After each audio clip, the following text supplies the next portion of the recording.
Welcome to the Grace Story Podcast, where we introduce you to interesting people and their inspiring stories.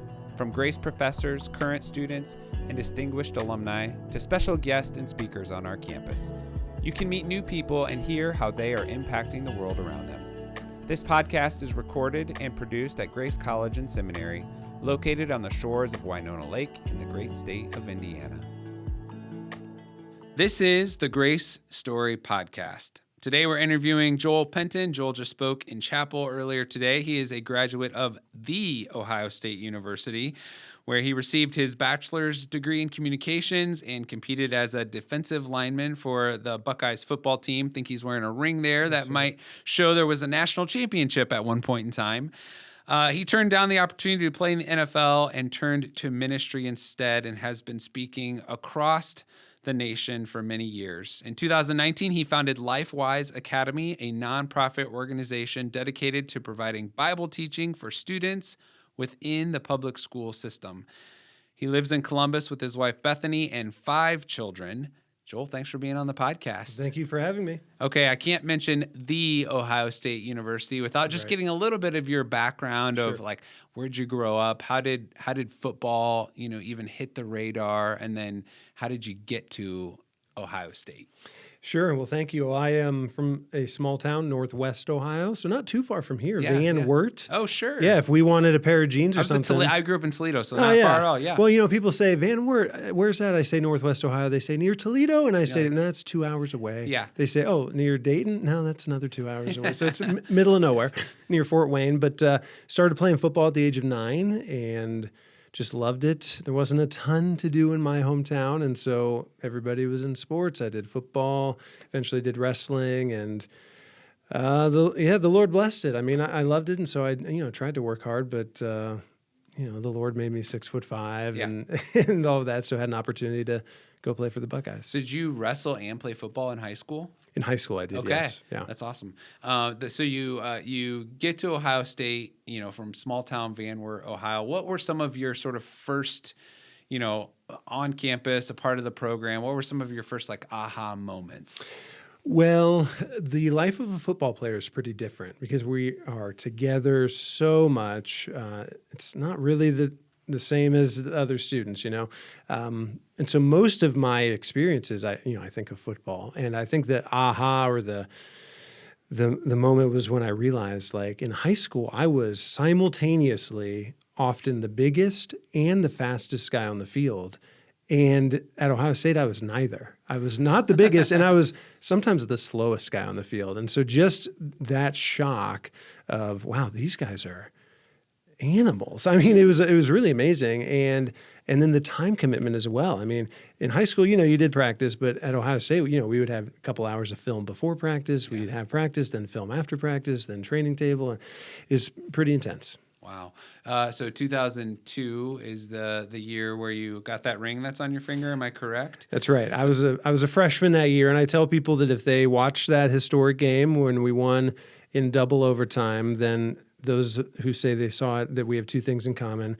We both saw the game, and neither of us played a single play because I was a freshman. You still have the ring to prove That's it. right. I was on the team. What were some of give a highlight for an on-field highlight for you during your time?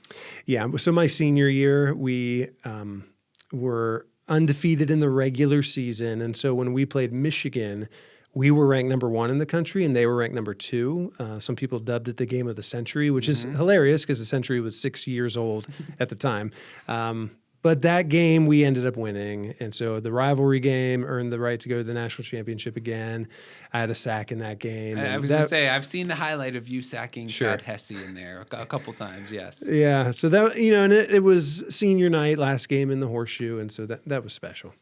You won your senior year the humanitarian Heisman, named after Danny Werfel. Mm-hmm. What is that, and sort of what did that mean to you to receive that award? Well, it was a shock, and it was an extreme honor that to this day, it's one of the more meaningful things that I've gotten to be a part of. We were ranked number 1 throughout the season my senior year, and so it seemed like every week you'd hear of a different guy winning an award, like our quarterback won the Heisman, and our linebacker won this and that. And, and yeah, one day I get called into coach's office to take a phone call, and Danny Warfel, a former Heisman winner, was on the phone telling me that I won the award. And it was surreal. But even to this day, I go back to the ceremony every year. Many of the former winners go back, and a few of the guys and myself have been back every single year. It's kind of a fraternity. It's pretty special. That's really neat. I didn't realize it was still sort of like a thing you continued to be a part of. That's really neat. Yeah, it's one of those things that there's such a like-minded group. When you play Division I football and you're so engaged in the community, often in ministry, like there's so many shared life experiences that you don't have those things in common with many people that you meet. In fact, you may never meet anyone with so much in common. And then there's that, now it's a whole group of guys just like that. And so it's a really special and, interesting group. When in there did you know, like, hey, you know what? I don't think football is the future for me. I think ministry is the future for me. Yeah, well, I knew that before football was even a potential future. And I say that because I came to faith in high school as a freshman in high school, and I was not excelling on the football field at that point. I mean, I was okay, but there was no indication that I would get a scholarship or go to Ohio State.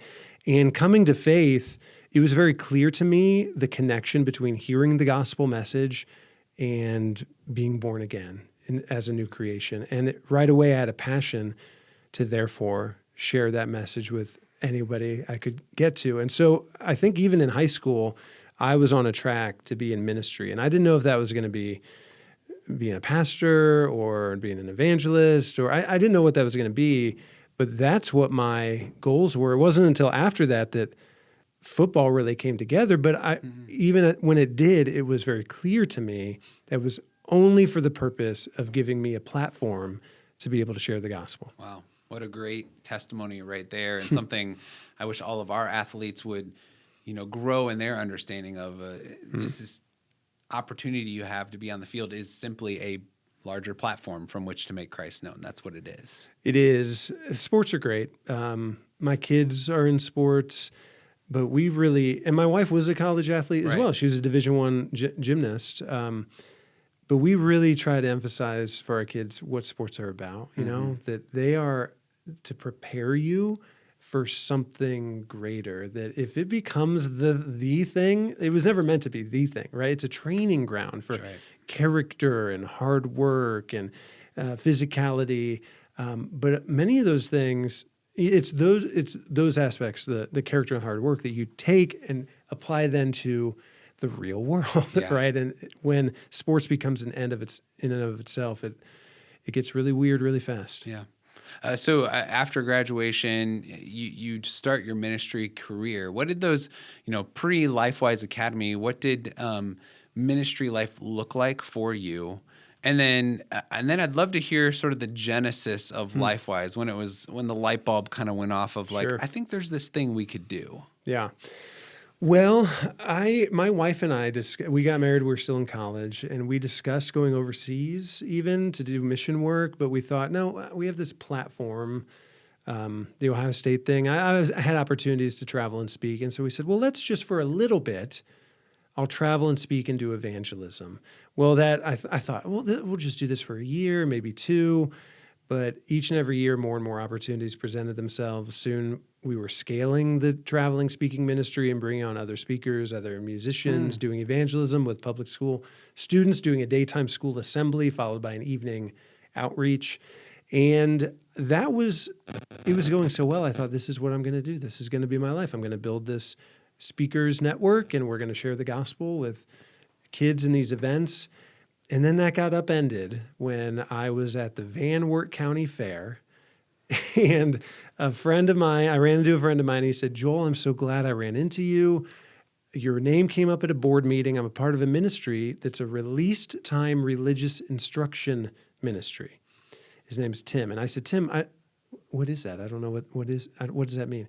He said, well, in 2012, so I live in Columbus now. He said, 2012, after you left, we started a program where we pull kids out of the public school during the school day. We teach them a Bible lesson, and then we take them back to school. And I said, Tim, that sounds illegal. Like, I don't think you can do that. And he said, no, you can. In fact, and he pointed out the Supreme Court has ruled on this. There are state laws about it. And he explained to me that in Van Wert, they then had 95% of the entire school was enrolled in the program, getting a Bible lesson as part of their public school day. And they wanted my help because I was in ministry to schools to help them kind of figure out how come they have this amazing program that's legal, but other communities don't have it. And in fact, most people have never even heard of it.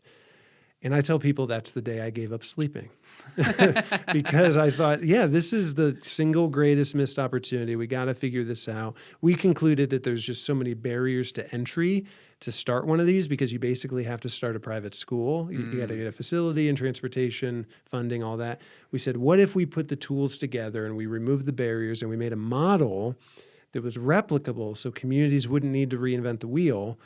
That's how LifeWise was born. We started in 2019, and it's been a wild ride since. So you talked about it, how early on your goal was to be in 25 schools by 2025. That's right, 25 by 25. So how's it going? Very well, too well maybe. Yeah. So we launched in 2019 with 2 schools. Amidst the pandemic, we grew to a few more, and we said, this is going great. Let's dream big, 25 by 25. And the very next year in 2021, we were serving 36 schools. And so we said, okay, we're bad at making goals. And we set new goals. But long story short, today, or this school year, we'll be serving 336 schools across 15 states. And we're just trying to keep up with what God's doing. And I think you said, by the end of the year, you hope to be, presenting gospel messages and lessons to about 35,000 K through 12 students. Yeah, that's what we anticipate. Right now, live classes happening this week are happening in over 270 schools, but many more will be rolling out up to that 336 by the end of the school year. Wow. And we anticipate over 35,000 students this year. So just talk through us logistically, like, what does it look like? What is it, if you have a LifeWise Academy in your town connected to your elementary school? Yeah. Like, what does that look like on a weekly basis? On a weekly basis, I'll just give you an example, and it'll be the most extreme example for fun. So in Defiance, Ohio, they have an elementary school that has 1,000 students in the elementary school, and 900 of them are in LifeWise. Wow. And so 5 times a day, 5 days a week, a 72-passenger bus pulls up to the school. 2 classrooms at a time. 2 classrooms get on the bus. It drives them less than a mile to the YMCA, where they go into 2 separate classrooms, get their lesson, Bible lesson, get back on the bus, go back to the school, pick up another group, and it goes like that all week long. Every week of the school year, 900 kids roll through. So in the same way a kid gets art class once a week, now they have a Bible class once a week. And we have a local director, we have a local board, and then we have local teachers and an army of volunteers. That's amazing. That is just amazing. So if someone, let me ask this quick. So in Indiana, right? You spoke in chapel today. We're in Indiana. So I think you said Indiana is your second largest state. It's a growth potential area for you for sure. In LifeWise. And a lot of our alumni and connections would be in Indiana. If somebody wanted to think about or explore or talk about what would this look like in my hometown, yes, what would they do? Well, they need to make their way to our website. That's the best way, or YouTube, but go to our website, watch some videos, learn more. You can learn about the curriculum. You can learn a variety of things. But before you leave the website, be sure to click on Find Your School. We've made it so that anybody, no matter the level of involvement they'd like to have, anybody can get the ball rolling. You can find your school. And the way we get these things started is through a 10-step launch process. And the first step is collecting 50 signatures. It's like a petition. And so you can find your school, and there's already a web page for every school district in the nation. And you could just add your name saying, I would like to see this in my district, and then share that link with family, with friends, and just see God's people rise up. When people think about what it takes to pull it off, you just heard the example from Defiance. They think, I could never do that. And we would say, You're right. You can't do that. You need a lot of friends. And so start with collecting the 50 signatures, and then we'll form a steering committee, and, we'll be off to the races, but God will raise up the right people. And you mentioned that, it is throughout all sorts of schools, right? You've got some Yes. inner city schools, you have suburban schools, you have rural schools. It is across the spectrum. That's exactly right. So inner city Columbus, in fact, the highest crime rate neighborhood in all of Columbus, Ohio, we have a program right there. The most affluent, most religiously diverse suburbs of Columbus, we have live programs. And then, of course, in many small rural communities, programs. And now we're seeing them pop up in other states. We just had our first kind of introductory kickoff gathering in Los Angeles, of all places. And so we've received interest from all 50 states. We are trusting the Lord to spread this thing. We know it's not us. He's doing amazing things, but we feel like the concept has been proven, and we know there's 13,000 public school districts, 90,000 public school buildings, 50 million students, and we can no longer come up with a good reason why we shouldn't try to make it available to all of them. So some people could think about, what does it look like to start this in my community? Yes. So others might say, I want to pray and support. Yes. What could they pray about? How could they support? Well, we talk about three things. We need advisors, connectors, and funders. And so we're figuring this out as we go. To our knowledge, nobody's done this exact thing. And so there's not we're writing the book as we do it. And we love to hear from people. We love advice. Tell us, help us, figure it out. Connectors, the biggest obstacle we face is that people simply don't know. To this day, when I tell people the story, when I explain the concept, typically they think I'm either lying or crazy because they think, no, separation of church and state. So we need people spreading the word, connecting us to the right people. And as you would imagine, it's going to take some dollars to get this done. As we talk about 13,000 school districts, it's going to take donations. And so that can all be done on our website. It was really neat this morning at chapel, right before we were to start. The student who was leading worship, she came up and said, I've heard of LifeWise Academy. My hometown's trying to hire me to come back and and work at LifeWise. Are you a part of it? And you're like, yeah, I am a part of it. It was just neat to see even our students being familiar with LifeWise, not necessarily familiar with you. Right. And just to see how, they have been able to be engaged and impacted. And we need more of that. And that's really fun when we see that, because it's not about LifeWise, right? Like, who cares about our logo? Who cares about our data systems and our, but it's about a movement of Bible education getting back into the public school day. Decades ago, we systematically removed the Bible from the public school day. And here's an opportunity that almost no one knows about to put it back in. And so we are envisioning almost a revolution of sorts. Yeah. And if we can be a part of that, great. But again, it's not about us. And yes, to see the spread, I was on that plane ride I was referencing when I was talking to Kondo beside me. The woman behind me said, are you guys talking about LifeWise? And I said, yeah. She said, oh, my daughter's in that. And she's in Columbia City, Indiana. So to see them spread and to see it as a movement is exciting. All right. So ways to connect, just Google LifeWise Academy. That's You'll right. get on the website. You can navigate yourself from there. Any other good ways to get connected? I'm sure you're on all the socials and those type of things. Yeah, all of that. But yeah, the best is the website. Okay. The best is YouTube. And the best thing to do is to make sure you fill out one of those forms, even if it's just saying, yeah, I'd love to see this in my community, because then you'll stay in the loop. You'll get some emails and you'll know what's happening.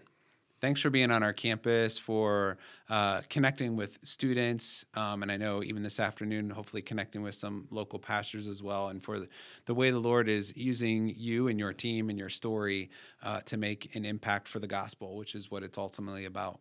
Thank you. Thanks for the opportunity. It's been fun to partner with like-minded brothers and sisters. Amen. Well, and thanks to everyone for listening to the Grace Story podcast today. Thanks to Rick and Avery for their work in producing it. We'd love to have you like it, share it, subscribe, share this with others so they can be inspired. If you have questions, comments, anything you'd like to share with us, you can email us at podcast@grace.edu. Until next time, live your best Grace story today.